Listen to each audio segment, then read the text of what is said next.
ભરૂચના યાત્રીઓ બાબા બર્ફાનીના દર્શનની આશા સાથે અમરનાથ રવાના। પવિત્ર અષાઢ શ્રાવણ માસ દરમિયાન હિમાલયની દિવ્ય ગુફામાં બિરાજતા બાબા બર્ફાનીના દર્શન કરવા માટે સમગ્ર દેશમાંથી ભક્તો કાશ્મીર તરફ પ્રયાણ કરી રહ્યા છે। ત્યારે ભરૂચ જિલ્લામાંથી પણ શિવ ભક્તોનો એક ઉત્સાહી સંઘ અમરનાથની પવિત્ર યાત્રા માટે રવાના થયો છે। ભરૂચના જાણીતા સેવાભાવી અગ્રણી મુકેશભાઈ ટેલરના કુશળ માર્ગદર્શન હેઠળ આ આખી ધાર્મિક યાત્રાનું અત્યંત સુંદર અને સુવ્યવસ્થિત આયોજન કરવામાં આવ્યું છે। યાત્રાએ જવા માટે રેલવે સ્ટેશન પર એકત્રિત થયેલા તમામ શિવભક્તોના ચહેરા પર બાબા અમરનાથના દર્શન કરવાનો એક અનોખો થનગનાટ અને દિવ્ય ભક્તિભાવ જોવા મળતો હતો।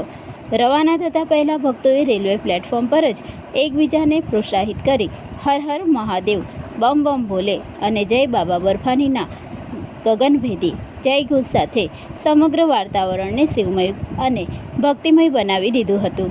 આ પ્રવાસી સંઘના મુખ્ય માર્ગદર્શક મુકેશભાઈ ટેલરે મીડિયા સાથેની વાતચીતમાં જણાવ્યું હતું કે અમરનાથ યાત્રાનો રૂટ ખૂબ જ કપરો અને પડકારજનક હોય છે।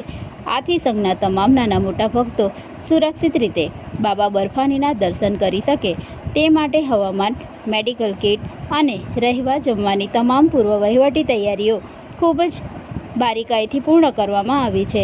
આ પવિત્ર ધામ ખાતે પહોંચીને તમામ ભક્તો ભરૂચ જિલ્લા તેમજ સમગ્ર ગુજરાતની પ્રગતિ, સુખ, શાંતિ અને કલ્યાણ માટે ભોલેનાથના ચરણોમાં વિશેષ પ્રાર્થના અર્ચના કરશે। આ પ્રવાસી સંઘમાં મહિલાઓ, યુવાનો અને વડીલો ખૂબ જ ઉત્સાહપૂર્વક જોડાયા છે। રેલવે સ્ટેશન પર શિવભક્તોના સગા સંબંધીઓ અને સ્થાનિક મિત્રોએ તમામ યાત્રિકોને પુષ્પગુચ્છ અને કુમકુમ તિલક લગાવી મંગલમય અને સુખરૂપ યાત્રાની શુભકામનાઓ પાઠવી વિદાય આપી હતી।